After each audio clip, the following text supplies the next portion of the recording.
Hello, welcome. My name is Phil Taylor from bodylanguagematters.com, and today we're going to be looking at the Piers Morgan interview with Rishi Sunak. We're going to be looking at one short aspect of this because I found it quite interesting throughout the whole interview. This is the one question. It's the most controversial question currently, and that is, what is a woman? And we're going to be looking at how the PM answers this alongside his body language and his non-verbal tells, and also the conversation, how Piers directs the conversation and how Ricky weaves in and out of it as well. So I hope you enjoy this. If you do, like and subscribe. Thank you very much. Let's just get into it now. The world's most controversial question, bizarrely, has become, what is a woman? We know that Nicola Sturgeon can't answer that. We know Keir Starmer can't answer that. You're the British Prime Minister. What is a woman? Yeah, of course I know what a woman is. Adult human female. And it's a great answer, isn't it? It's the only answer. It's an adult human female. Or is it the only answer? I don't know. But there you go. He's answered the question direct. Now, I can't imagine Piers Morgan, or the Prime Minister rather, taking this interview without some pre-arranged questions. So we know that this is a question that's come up, and he's having to answer this this topic or this question, because there's been a few other people who've not been able to answer this, some few other politicians, if you're not in the UK rather. Let's go. What you're actually though asking when you ask that question is...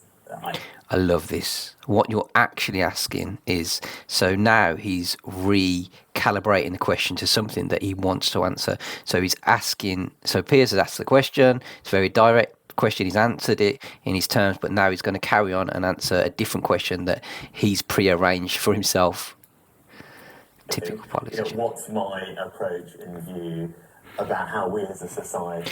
And you'll notice in this as well, his hands is regulating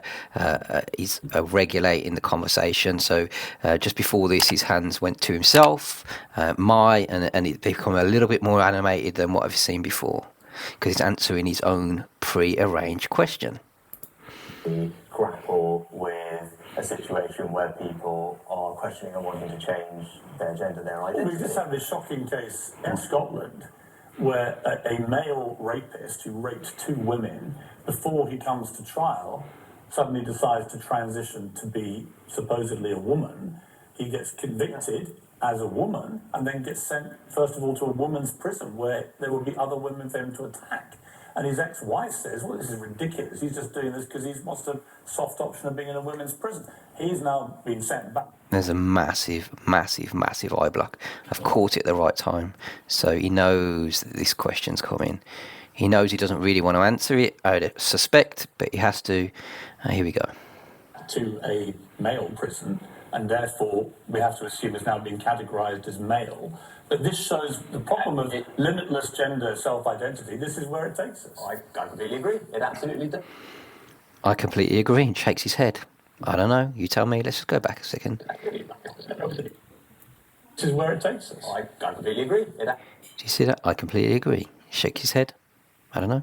It does show some of the challenges with this. Now, look, first of all, we must and should have enormous compassion and tolerance and understanding for those who are questioning their gender and identity and wanting to change.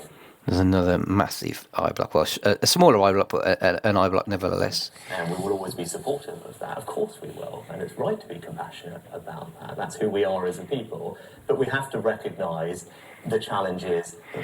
It's interesting that he says that's who we are as a people. Poses, particularly for women's safety, as we've just been discussing. And that's why biological sex really matters in... Yeah, I mean, another real strong eye block. So I think I believe what he's saying, but he doesn't really necessarily want to say it. Yeah, I mean, to me, it's immutable. That's what it is. It's biological sex. When you see what's happening in sport, where you see trans women... Another strong eye block. So he says to me that this topic he just doesn't want to talk about, really. Athletes demolishing women, female athletes. What do you feel about that? No, I think that doesn't strike most people as being fair, right? So he's asked a direct question, what do you feel about it? But Richie comes back as most people, so typical politician. He's not actually saying what he thinks his opinion is. He just leaves it vague, most people. So And so that's why, when it comes to these questions, biological sex matters. Now that we can and will have compassion and tolerance and understanding for everybody who is thinking about transitioning and changing their identity and gender. But for me, when it comes to whether it's sex, whether it's women's spaces, whether it's prisons, biological sex really matters. And actually, we saw that recently with what's going on in Scotland, and that's why I took. Again, you say, what else have you done? I took big eyebrow raise there. It's the first time I really heard him say "I" in this conversation. Days and what's bold. We took action that. I thought you were completely right. Again, we took action. So back to we. Because Hold on, there's a big strong eye block there. I thought you were completely right. Because Yeah. The bill that was passed in Scotland, I think, has real implications for how we think about these issues on a UK-wide basis and the interaction between these things. I think on this you're completely right. I'm glad you said what a woman is, because a lot of people were thinking, why can't we say? Anyway, that's all I wanted to sort of cover on this topic. Was the world's most controversial question according to Piers Morgan. So I hope you've enjoyed that short clip. Please check out bodylanguagematters.com. If you can't do that, like and subscribe. It'd be great. And thank you for watching, and we'll see you again some other time.